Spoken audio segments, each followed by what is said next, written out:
বাইরে প্রচণ্ড বৃষ্টি হচ্ছে, কারেন্টও নেই।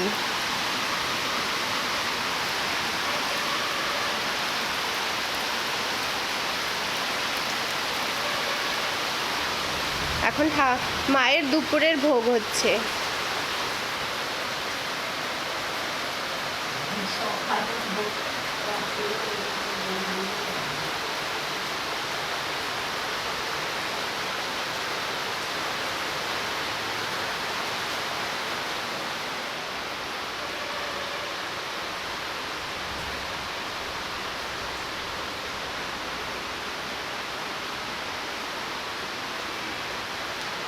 মা, তুমি যে এই কষ্ট করে বৃষ্টির মধ্যে মাটির উনুনে রান্না করে মায়ের সেবা পুজো করো, তোমার মনের কি আসার জন্য তুমি এত কষ্ট করো?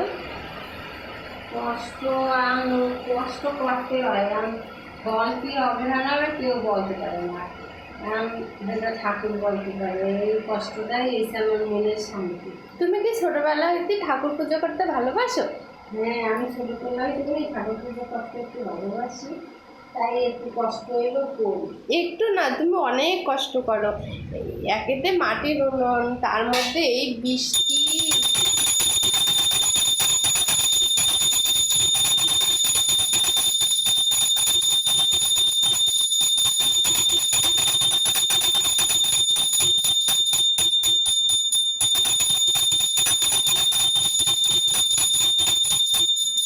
ঠিক আছে, তুমি এখন ভোগ নিবেদন করো, আমি বাইরে অপেক্ষা করছি।